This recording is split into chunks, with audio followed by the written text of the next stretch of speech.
رب العالمين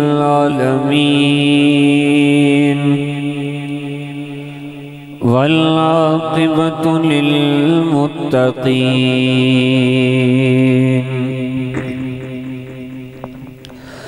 والصلاة والسلام على سيد الأنبياء والمرسلين أما بعد فأعوذ بالله من الشيطان الرجيم بسم الله الرحمن الرحيم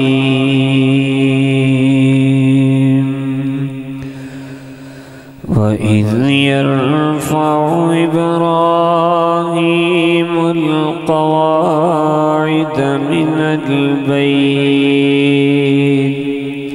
صدق الله العظيم وصدق رسوله النبي الكريم إن الله وملائكته يصلون على النبي يا أيها الذين آمنوا صلوا عليه وسلموا تسليما مولاي صل وسلم دائما أبدا على حبيبك خير الخلق كلهم هو الحبيب الذي ترجى شفاعته لكل حول من الأحوال مقتحم مولاي صل وسلم دائما أبدا على حبيبك خير الخلق كلهم اللہ تبارک و تعالی اور اس کے حبیب کریم رؤوف الرحیم محمد مصطفیٰ علیہ اطیب الثناء صلی اللہ تعالی علیہ وعلا آلہ واصحابہ وبارک وسلم کی حمد و ثنا بیان کی۔ اللہ پاک کا کروڑہا دفعہ شکر ادا کرتے ہیں کہ اس نے ہم سب کو یہ توفیق عطا کی کہ ہم اس پاکیزہ محفل میں آئے اور اس کے پیارے حبیب کا ذکر کرنے کی اللہ پاک نے ہمیں توفیق عطا فرمائی اور اس کا ذکر سننے کی توفیق عطا فرمائی۔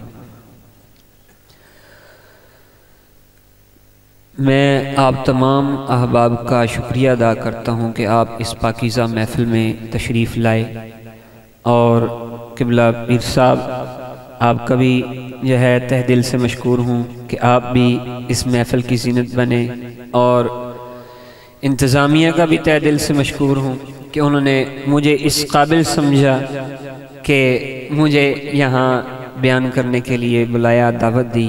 میں ان کا بھی شکریہ ادا کرتا ہوں، اور دیگر علماء کرام، نعت خان حضرات، قراء کرام، ان سب کا تہ دل سے شکریہ ادا کرتا ہوں۔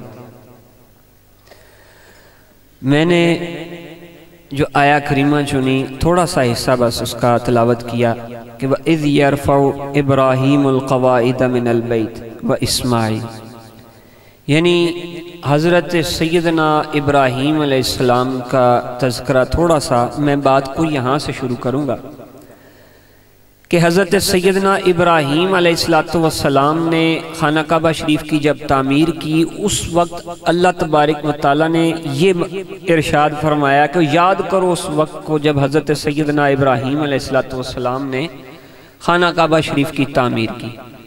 ابھی ہمیں جو ہم تصویریں دیکھتے ہیں حرم شریف کی، خانہ کعبہ شریف کی، دیکھنے میں تو چھوٹا سا مطلب ایک کمرہ سا نظر آتا ہے، معمولی سا چھوٹا سا کمرہ دکھائی دیتا ہے تصویروں کے اندر، لیکن حقیقت جو ہے اس کے برعکس ہے۔ جو حضرات حرمین شریفین جن کو حاضری کا شرف حاصل ہوا عمرہ کا یا حج کا، وہ جانتے ہیں کہ حرم کعبہ کی جب انہیں زیارت کی ہے تو اس کی بلندی کتنی ہے۔ حضرت سیدنا ابراہیم علیہ السلام نے جو خانہ کعبہ شریف کی تعمیر کی تھی وہ 9 گز اس کی اونچائی تھی، جو موجودہ ہے وہ 18 گز ہے، تقریباً 18 گز اس کی ہائٹ ہے، 9 گز اونچائی ہے، لمبائی چوڑائی طول عرض جو ہے 23 24 اس طرح گز کے حساب سے لمبائی چوڑائی ہے۔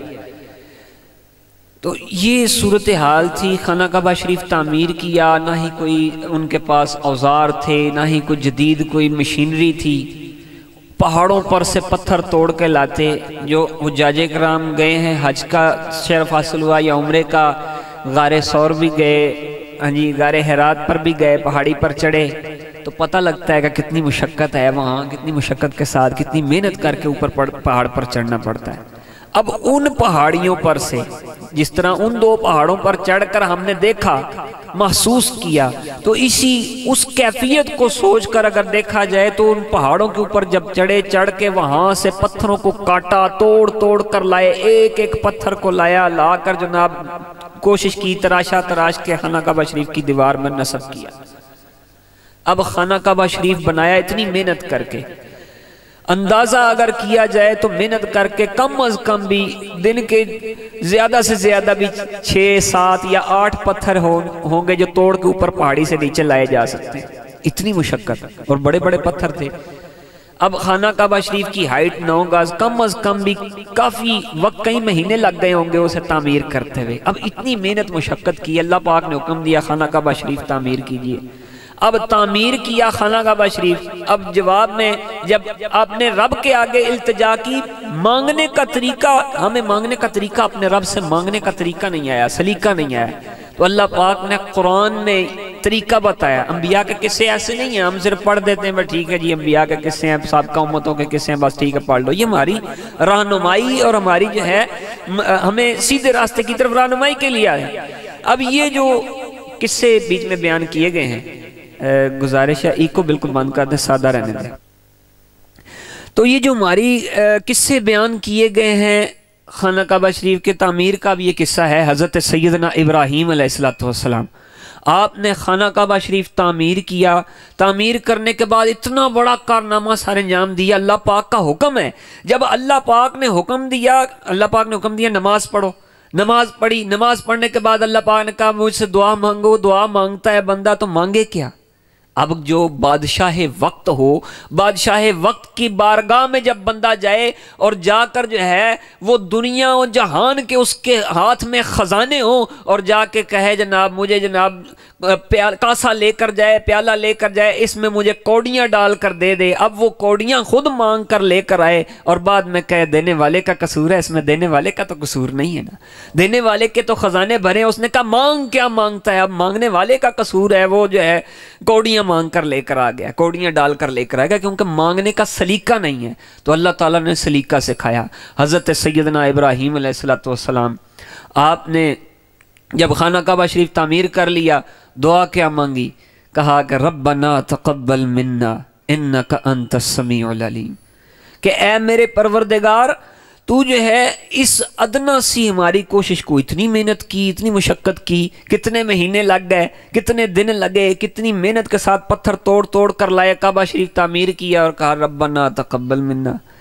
عرض کی یا اللہ یہ جس طرح تیری شان ہے، جس طرح تیرا حکم ہے، اس کے مطابق تو ہم پورا نہیں کر سکے، ہماری اوقات اتنی نہیں ہے، لیکن میرے پروردگار یہ ادنا سی ہم نے ناقص سی کوشش کی ہے، اس کوشش کو اپنی بارگاہ میں قبول فرما لے۔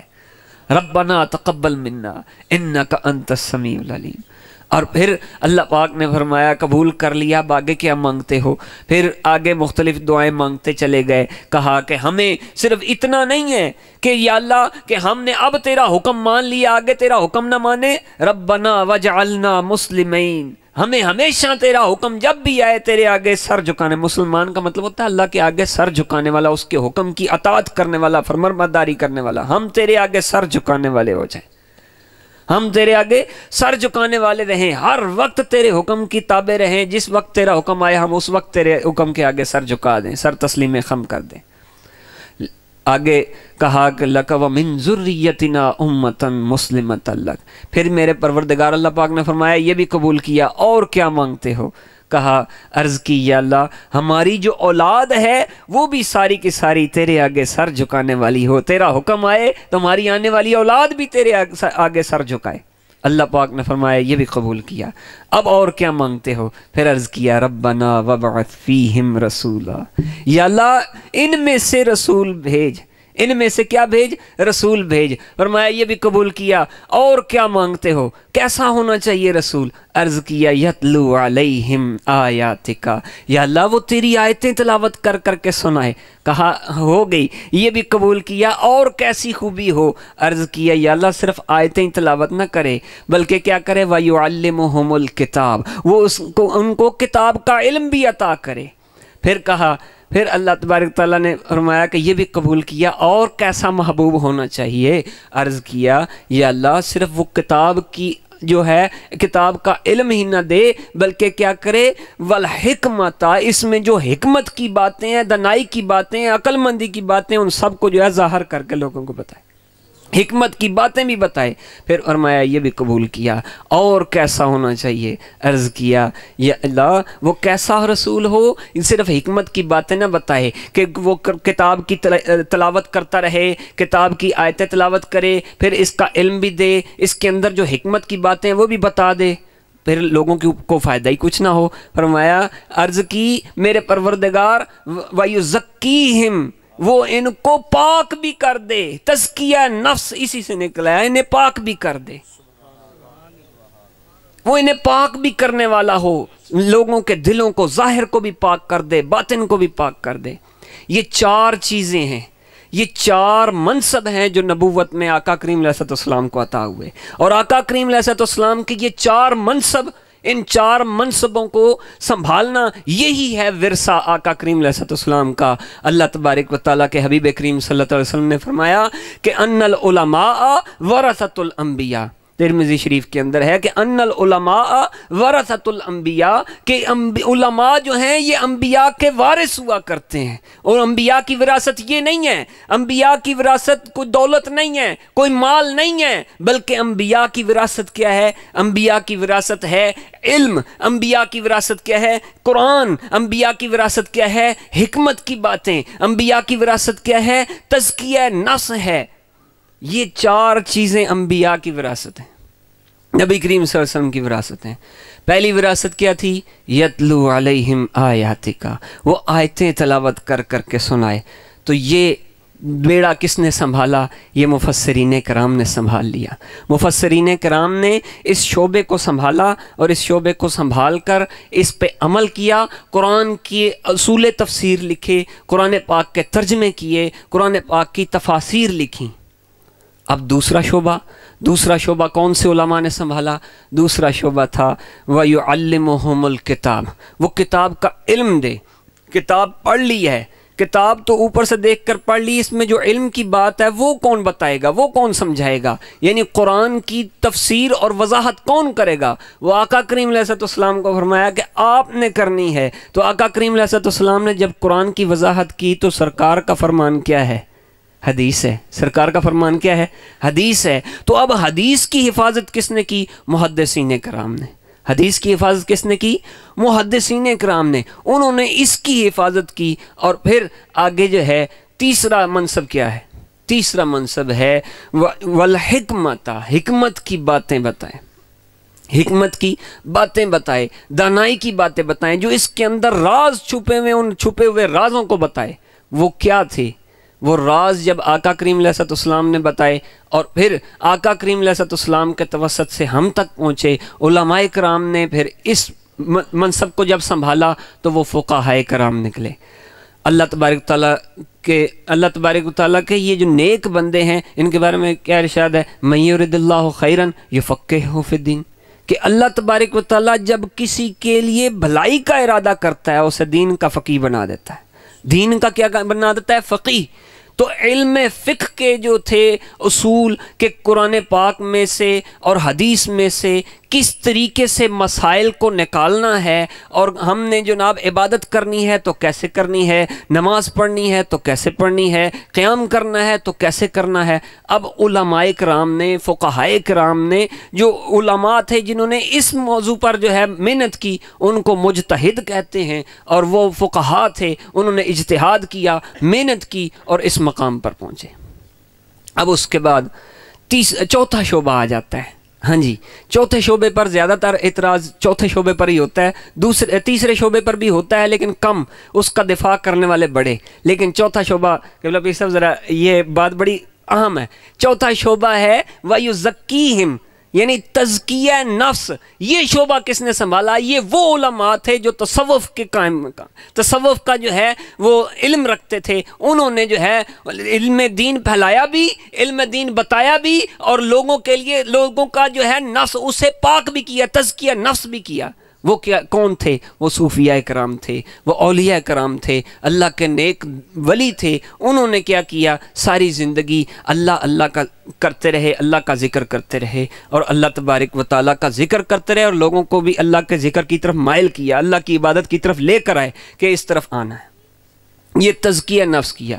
اب آ گئی بات چوتھے شعبے کی، میں نے بتایا اس پر اعتراض بھی بڑا ہوتا ہے اور بڑی باریکی کے ساتھ اعتراض ہوتا ہے، وجہ اس کا دفاع کرنے والے بہت کم ہیں۔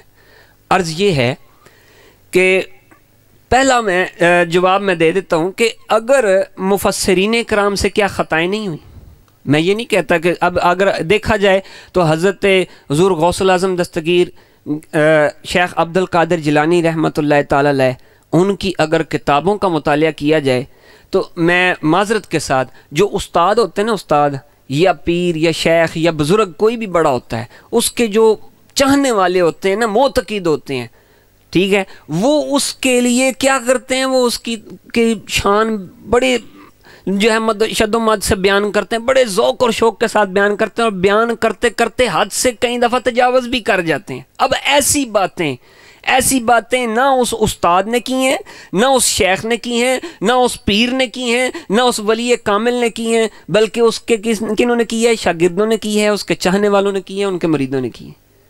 جب ایسی باتیں کی گئیں اور لوگ اعتراض کرتے ہیں کہ یہ جناب کہاں ہے؟ بھائی میرا سوال یہ ہے کہ آپ اس بات کی سند کیوں نہیں تلاش کرتے؟ حدیث اگر ضعیف ہے یا صحیح ہے، اس کی ساری سند کی جو ہے پہچان کی گئی ہے کہ یہ آخر تک پہنچتی ہے یا نہیں پہنچتی، لیکن ان باتوں کی جو لغو باتیں شیوخ کی طرف، ہمارے اولیاء کرام کی طرف، شیوخ کی طرف منسوب کی گئیں، ان کی اصل سند کہاں ہے کہ وہ جو ہے بات بعین ہی اسی شیخ نے کی ہے یا ہمارے مرشد نے کی ہے؟ کوئی سند نہیں، کوئی سند نہیں۔ دلیل کے طور پر میں کہتا ہوں کہ ہو سکتا ہے کسی کو میری اس بات پر اعتراض بھی ہو، لیکن حضور غوث پاک کے بارے میں ایک بات مشہور ہے کہ آپ سورج جو ہے چاند ان سے پوچھ کر چلتا تھا، نکلتا تھا، لیکن میں اس چیز کو نہیں مانتا۔ کیوں؟ میں نے ان کی کتاب غنیۃ الطالبین پڑھی ہے، میں نے ان کی کتابوں کا مطالعہ کیا ہے۔ جتنے پکے موحد وہ تھے وہ ایسی بات کر ہی نہیں سکتے۔ ان کی کتابوں کا، ان شیوخ کی کتابوں کا مطالعہ کر کے دیکھیں۔ حضور داتا گنج بخش علی حجویری رحمۃ اللہ تعالی کی کتاب کشف المحجوب کا مطالعہ کر کے دیکھیں، وہاں کہاں لکھا ہے؟ کبھی انہوں نے شرک کی دعوت نہیں دی۔ جو لوگ ساری زندگی اللہ تبارک و تعالیٰ کی توحید کے ڈنکے بجاتے رہے، اس کا پہرا دیتے رہے، حقیقت بات ہے، قسم بخدا جتنے اولیاء کرام، صوفیاء کرام اور بزرگان دین جو ہیں، یہ اللہ تبارک و تعالیٰ کی توحید کے بارے میں متشدد تھے اور سخت تھے، اتنے نہ محدثین ہیں نہ مفسرین ہیں۔ آپ محدثین کا عقیدہ چیک کر لیں، ان کی کتابوں میں توحید کا جو ہے وہ تذکرہ چیک کر لیں، اور اس کے مقابلے میں حضور غوث پاک کی میں ایک ہی کتاب پیش کر دیتا ہوں، ان کی ایک ہی کتاب اٹھا کر دیکھ لیں۔ آدھی کتابیں ان صوفیاء کی جو ہیں صرف توحید کے اوپر بھری پڑی ہیں کہ اللہ تبارک تعالیٰ کی ذات کے بارے میں معمولی سی بات بھی برداشت نہیں کرتے، معمولی سی بات بھی وہ بھی برداشت نہیں ہوتی۔ اشارے کے لیے وہ واقعہ اشارہ صرف دے دیتا ہوں کہ مدینے میں حضرت سیدنا ابوبکر صدیق رضی اللہ عنہ نے ایک یہودی کو تھپڑ مارا تھا۔ آقا کریم علیہ السلام کی بارگاہ میں مقدمہ پیش ہو گیا، عرض کیا یا رسول اللہ صلی اللہ علیہ وسلم یہ انہوں نے تھپڑ مارا، سرکار نے جب پوچھا تو حضرت سیدنا ابوبکر صدیق رضی اللہ عنہ نے فرمایا کہ اس نے اللہ پاک کی شان میں بدتمیزی کی ہے، گستاخی کی ہے، میری موجودگی میں میرے رب کے بارے میں جس کی عبادت میں کرتا ہوں اس کی شان میں کوئی بدتمیزی کرے، میں ایسے ہی دیکھتا رہوں، تھپڑ مارا ادھر جا کر۔ آقا کریم علیہ السلام نے بھی فرمایا کہ نہیں، یہ محبت کی بات ہے، جس کی عبادت کی جائے یہاں جو ہے پھر وہ بات جو ہے محبت میں آ جائے تو پھر وہاں یہ فیصلے اس طرح نہیں ہوتے۔ تو یہی بات ہے کہ وہ توحید کے معاملے میں بڑے سخت تھے، توحید کے حوالے سے بڑے ہی سخت تھے یہ اولیاء اکرام اور صوفیاء اکرام۔ اس لیے جب بھی کوئی ایسی بات ملے پہلے اس کی سند تلاش کریں، کیا صحیح ہے یا کہ نہیں، کہ ان کے چاہنے والے نے ایسے ہی بس بنا کے باتیں، جناب یہ ایسے تھا ویسے تھا، وہ بڑی بڑھا چڑھا کے باتیں کی جاتی ہیں، لیکن حقیقت جو ہے اس کے برعکس ہوتی ہے۔ یہ بات ثابت ہونی چاہیے کہ حضور غوث العظم دستگیر رحمۃ اللہ تعالیٰ کی زبان سے یہ بات نکلی اور سند بھی صحیح اور مستند ہو، راوی ضعیف تو نہیں۔ اب کیا بخاری شریف میں ضعیف احادیث موجود نہیں، لیکن بخاری شریف کی کوئی اس میں کمی نہیں آتی شان میں، نہ امام بخاری کی شان میں کوئی کمی آتی ہے؟ کیا تفسیروں کے اندر ضعیف بات نہیں ہے؟ کیا لغو بات نہیں ہے؟ مثال میں دلیل پیش کر سکتا ہوں، کیا علم فقہ کے اندر علماء سے کوئی خطا نہیں ہوئی، غلطی نہیں ہوئی؟ لیکن وہاں کوئی اعتراض نہیں، یہاں ہی صرف اعتراض ہے۔ کیوں؟ تزکیہ نفس ہو رہا ہے نا، شیطان ہمیشہ اسی جگہ پہ وار کرتا ہے جس جگہ پر جو لوگوں کو اللہ کی طرف زیادہ بلاتا ہے، اور فقہاء کے اوپر بھی اعتراض ہوتا ہے۔ تو آقا کریم علیہ السلام نے فرمایا الفقیہ اشد علی الشیطان من الف عابد، حضرت سیدنا عمر فاروق رضی اللہ عنہ اس حدیث کے راوی ہیں کہ فقیہ شخص جو ہوتا ہے، جو عالم دین ہے، جو علم فقہ کا عالم ہے، علم فقہ جو پڑھانے والا ہے اور اس پر عمل کرنے والا ہے اور اس کو جو ہے پھیلانے والا شخص ہے، جو الفقیہ اشد علی الشیطان من الف عابد، فقیہ جو ہے شیطان کے مقابلے میں 1000 عابد کھڑے ہوں عبادت کرتے ہوں، لیکن وہ اکیلا فقیہ جو ہے ان سب پر بھاری ہے، ان سب کے مقابلے میں شیطان پر جو ہے وہ بھاری ہے۔ شیطان اس اکیلے فقیہ کی طرف دوڑتا ہے کہ اس کو گراؤ، یہ اور نہیں تو مصلی پہ 10 کھڑے کر دے گا، یہ مصلی پہ اور 10 کھڑے کر دے گا، یہ 1000 تو یہاں کھڑے ہیں، اس فقیہ کو ہٹاؤ، یہ 2000 اور کھڑے کر دے گا، اس کو گراؤ، اس کے خلاف محاذ کھولو۔ تزکیہ نفس کرنے والا شخص جو ہے اس کے خلاف محاذ کھولو، یہ تو 20 اور بندے یہاں کھڑا کر دے گا، 20 اور کو اللہ کا ذکر جو ہے وہ کرائے گا، اور 20 کھڑے ہو جائیں گے، اور 100 کھڑے ہو جائیں گے جو اللہ اللہ کرنے والے ہوں گے۔ تو آقا کریم علیہ السلام کے یہ غلام جو ہیں اسی طرح محنت کر رہے ہیں، کوشش کر رہے ہیں۔ تو عرض یہ ہے کہ جب بھی بات ہو تو سوچیں، اب تفسیر کے اندر کیا خطائیں نہیں ہوئیں؟ دلیل میں پیش کرتا ہوں، تفسیر ابن کثیر آپ نے پڑھی ہوگی، نام بھی سنا، حوالے بھی چلتے ہیں، سارا کچھ ہوتا ہے۔ بحث مباحثے میں بھی تفسیر ابن کثیر میں یہ آ گیا، تفسیر ابن کثیر میں۔ تو میں ایک بات عرض کرتا چلوں کہ تفسیر ابن کثیر میں ایک روایت ہے کہ حدیث پیش کی گئی، جی بہت سارے اصحاب جو ہیں وہ آقا کریم علیہ السلام کے بعد حضرت سیدتنا فاطمہ رضی اللہ تعالیٰ عنہ ان کے بارے میں نبی ہونے کا قول کرتے تھے، لیکن محدثین نے اسے ضعیف قرار دیا اور نکال دیا۔ انہوں نے کہا جی یہ ہم نہیں مانتے، کیوں؟ سند نہیں صحیح، روایت صحیح نہیں ہے، سند نہیں صحیح، روایتاً درایتاً صحیح نہیں ہے، راوی میں فرق ہے، ٹھیک ہے جی، یہ حدیث نکل گئی۔ تو کیا تفسیر ابن کثیر میں کوئی فرق آیا؟ کسی نے یہ نہیں کہا وہ ابن کثیر ایسے تھے، کیوں؟ کیونکہ ان کا دفاع کرنے والے مضبوط تھے۔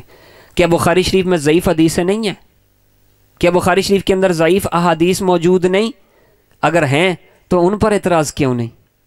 کیوں؟ ان کا دفاع کرنے والے موجود ہیں۔ فقہاء سے غلطیاں نہیں ہوئیں، خطائیں نہیں ہوئیں۔ امام بخاری رحمۃ اللہ تعالی فرماتے تھے کہ ایک بکری سے دو بچوں نے ایک بکری کا دودھ پیا تو رضاعت ثابت کرتے ہیں، جبکہ فقہاء کرام نے مجتہدین نے کہا کہ یہ اجتہاد لغو ہے، باطل ہے، چھوڑ دیا گیا۔ انہوں نے کہا جی خطا ہے۔ تو کیا امام بخاری کی شان میں کوئی کمی آ گئی؟ یہ امام بخاری کی شان میں کوئی کمی آئی ہے؟ بخاری شریف کو لوگوں نے پڑھنا چھوڑ دیا؟ کہا نہیں، کیوں؟ ان کا دفاع کرنے والے موجود تھے۔ لیکن یہی بات صوفیاء کرام، اولیاء کرام، اللہ کے نیک بندوں کی طرف کیوں؟ ان کا دفاع کرنے والے کوئی نہیں، ان کی طرح اس طرح بات، ان کی طرح جو ان کے لیے اس طرح بات کرنے والا کوئی نہیں۔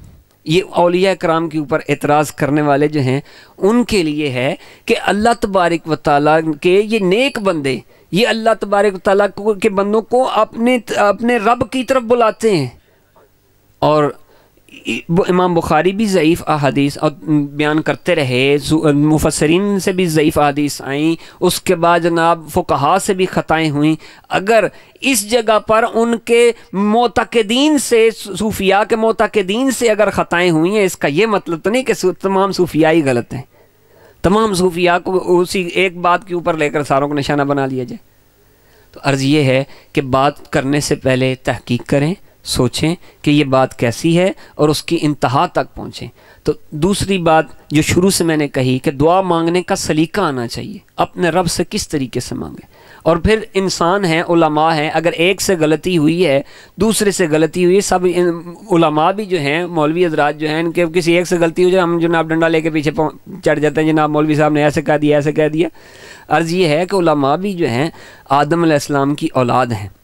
بخاری شریف میں بھی یہ حدیث پاک موجود ہے، ترمذی شریف میں موجود ہے۔ تو آقا کریم علیہ السلام، یہ حدیث قدسی ہے، آقا کریم علیہ السلام نے فرمایا، وہ پورا لمبا چوڑا واقعہ ہے، اس میں حضرت آدم علیہ السلام کو اللہ پاک نے تخلیق کیا، تمام روحیں ان کے سامنے پیش کی گئیں۔ حضرت آدم علیہ السلام نے، آپ بہت سارے اب آپ جانتے ہوں گے، حضرت آدم علیہ السلام نے اپنی عمر کے جو ہے اپنی عمر کے 40 سال جو ہیں وہ حضرت سیدنا داؤد علیہ السلام کو دے دیے تھے کہ ان کی عمر تھوڑی ہے، ان کو دے دیے جائے، میری عمر تو 1000 سال ہے۔ تو جب رشتہ آیا تھا روح قبض کرنے کے لیے، حضرت اسرائیل علیہ السلام جب تشریف لائے تو انہوں نے کہا جناب میری تو ابھی عمر باقی ہے۔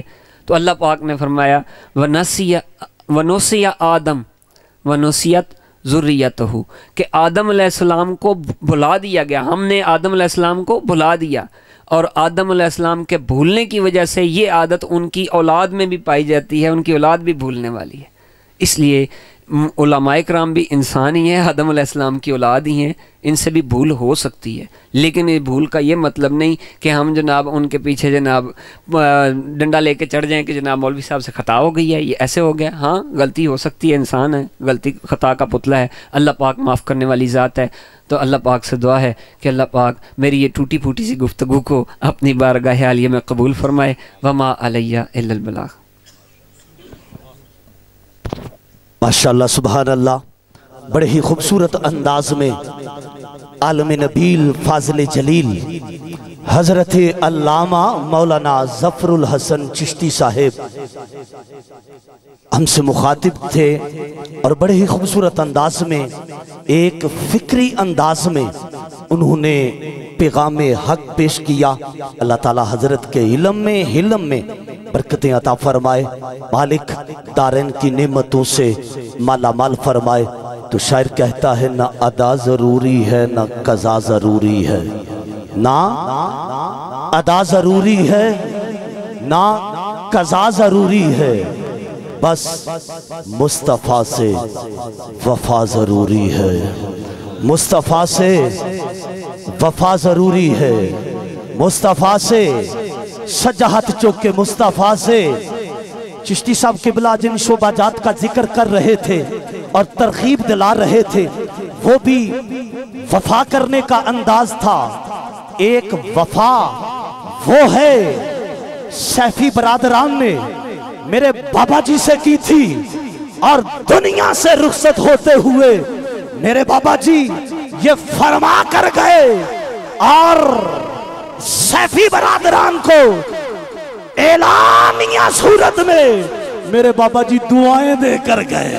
اور یہ وہ آستانہ ہے، یہ وہ سالکین ہے، یہ وہ مریدین ہے، پیران اعظام ہے، اور جن سے دنیا سے جاتے ہوئے میرے بابا جی کا کلیجہ ٹھنڈا تھا۔ وہ کس لیے کہ بابا جی جس میدان میں نکلے، جس سمت بھی نکلے، صف اول یہ سیفی برادران کو میرے بابا جی نے پایا۔ نہ ادا ضروری ہے نہ قضا ضروری ہے، بس مصطفیٰ سے وفا ضروری ہے۔ اچھا بولیے، مصطفیٰ سے نہیں ضمیر اجازت دیندہ تے نہ بولو، پر جدہ امیر ضمیر اجازت دیندہ او دینا نہ شرمائے، او کچ کے بالے۔ نہ ادا ضروری ہے نہ قضا ضروری ہے، بس مصطفیٰ سے وفا ضروری ہے، مصطفیٰ سے دل اجازت دے، ضمیر اجازت دے تو دو جملے نے بولنا ہے، مصطفیٰ سے وفا ضروری ہے، مصطفیٰ سے اچھا بولیے، مصطفیٰ سے۔ اللہ کرے 8 فروری نو الیکشن حال ہی نہیں، پولنگ سٹیشن دے اندر بھی جائے، جس وقت تو پرچی تیرے سامنے آئے، تیرا ضمیر جھنجھوڑے، چھوڑ ان فرادیوں کو، چھوڑ ان لٹیروں کو، مصطفیٰ سے وفا ضروری ہے، مصطفیٰ سے وفا ضروری ہے، اور تیرے قدموں میں سروری ہوگی، تیرے قدموں میں سروری ہوگی، ان کے در کا ہونا گدا ضروری ہے، ان کے در کا ہونا گدا ضروری ہے، ان کے در کا ہونا گدا ضروری ہے، ان کے در کا ہونا گدا ضروری ہے۔ اور اس عہد گھٹن میں یارو، اس عہد گھٹن میں یارو، طیبہ کی ہوا ضروری ہے، طیبہ کی، طیبہ کی، طیبہ کی ہوا ضروری ہے۔ اور جو ہے کنیز بطول، سنو، جو ہے کنیز بطول، اس کے سر پہ ردا ضروری ہے، اس کے در پہ، اس کے در پہ، اس کے در پہ ردا ضروری ہے۔ آخری جملہ ہے، اگلے مہمان کو آپ اب آپ کے سامنے پیش کرنے لگا ہوں۔ شاعر کہتا ہے، جو ہے آقا کا گستاخ حاکم، جو ہے آقا کا گستاخ حاکم، اس کو ہونا سزا ضروری ہے۔ جملہ پھر رپیٹ کرنے لگا ہوں، مائک اگلے مہمان کے حوالے کرنے لگا ہوں۔ اللہ کرے، اللہ کرے پولنگ سٹیشن سے جانے تے تینوں تیرا ضمیر بولے کہ چوکو چراہے چ بیٹھا، چوکے چراہے چ بیٹھا مکار، او دی یاری ضروری نہیں، اسمبلی چ جان والا ختم نبوت دا غدار تے گستاخاں دا دلال ضروری نہیں، ابو بکر عمر دا نوکر ضروری ہے۔ جو ہے گستاخ آقا کا حاکم، اس کو ہونا سزا ضروری ہے، اس کو ہونا سزا ضروری ہے، اس کو ہونا سزا ضروری ہے۔ حضرت ذیبکار آئیے، ہمارے بزرگ مہمان زندگی کا طویل حصہ قرآن پڑھتے گزرا، قرآن پڑھاتے گزرا۔